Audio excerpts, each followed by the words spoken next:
பிதா குமாரன் பரிசுத்தாவியின் பேராலே ஆமென். கிறிஸ்துவுக்குள் மிக பிரியமானவர்கள். சங்கீதம் 43 சங்கீதத்திலே 1வது வசனம். தேவனே, நீர் என் நியாயத்தை விசாரித்து பக்தி இல்லாத ஜாதியாரோடு எனக்காக வழக்காடி சூதும் அநியாயமான மனுஷனுக்கு என்னை தப்புவீம். எல்லாரும் ஆமென் சொல்லாமா? நீங்க நியாயத்தின் பாதையில நீங்கள் சொல்கின்ற பொழுது சூதும் அநியாயமானவர்கள் உங்களை விழ வைப்பதில் ரொம்ப குறிக்கோளோட நோக்கத்தோடு செயல்படுவார்கள். அழகான ஒரு பழமொழி ஒன்று உண்டு. எதிரிக்கு நம்முடைய பலம் தெரியும், நம் கூட இருப்பவர்கள் தான் நம்முடைய பலவீனம் தெரியும். அதனால ரொம்ப கவனமாக இருக்க வேண்டும். நீங்க உங்க பக்கத்துல யாரை வைத்திருக்கிறீங்க என்று சொல்லி ரொம்ப நீங்க கவனமாக இருக்க வேண்டும். எப்பொழுதும் உங்க பக்கத்துல நீங்க ஆண்டவராகிய இயேசு கிறிஸ்துவை நீங்க வைத்திருக்கிறீர்கள் சொல்லி சொன்னால் நீங்க பலத்தோடு செயல்படுவீர்கள்.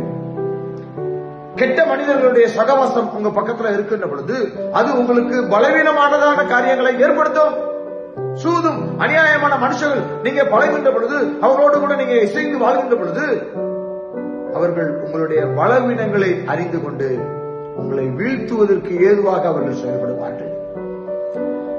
மாறாக நீங்க கடவுளோடு கூட இசைந்து வாழ்கின்ற பொழுது கடவுள் உங்களுடைய துணையாக நின்று உங்களுடைய பலவீனங்களை பலனாக மாற்றி உங்களை எல்லா விதமான இக்கட்டுக்கும் உங்களை விலக்கி பாதுகாக்கின்ற தேவனாக இருக்கிறார். பிரதர், லஞ்சம் வாங்காம என் கைகளை நான் சுத்தமாக வைத்திருக்கிறேன், நான் பொய் சொல்ல மாட்டேன், நியாயமா தான் பேசுவேன் என்று சொல்லி நான் பேசுகிறேன். எல்லாரும் என்னை பார்த்து ஏளனம் செய்கிறார்கள், வாழ தெரியாதவன் என்று சொல்கிறார்கள், பிழைக்க தெரியாதவன் என்று சொல்கிறார்கள், முட்டாள் என்று சொல்கிறார்கள். எல்லா பேரையும் நான் வாங்கிட்டு இருக்கிறேன். பிரதர், கடவுள் எனக்கு துணை நிற்பாரா என்று சொல்லி நீங்க கேட்கலாம்.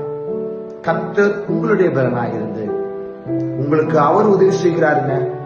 சூதும் வஞ்சகம் பேசக்கூடிய அந்த மனிதர்களுக்கு உங்களை விலக்கி பாதுகாக்கின்ற தேவனாக இருக்கிறார். ஆமென். பயப்படாதீங்க, சோர்ந்து போகாதீங்க. கர்த்தர் உங்களுடைய துணையாக நிற்கிறார். ஆண்டவர் நமக்காக வழக்காடுகிறாருங்க. நீங்க பேச வேண்டியதில்ல. நீங்க அமைதியாக இருக்கின்ற பொழுது உங்க மேல தேவையில்லாம ஒரு பொய் குற்றச்சாட்டுகளை வைப்பார்கள். அப்பொழுது நீங்க என்ன செய்யக்கூடாது? கோபப்படாம அமைதியாக நீங்க இருக்கின்ற பொழுது ஆண்டவர் உங்களுக்காக வழக்காடி சூதும் அநியாயமான அந்த மக்களுக்கு உங்களை தப்புவிக்க அவர் நல்லவராக வல்லவராக இருக்கிறார். ஆமென். விசுவாசத்தோடு தைரியமா இருங்க. உன்னதமான இடத்துல உயர்ந்த மலையின் மேல நம்மை நிற்க வைத்து தேவன் நம்மை பலப்படுத்துவாராக. ஆமென். God bless you.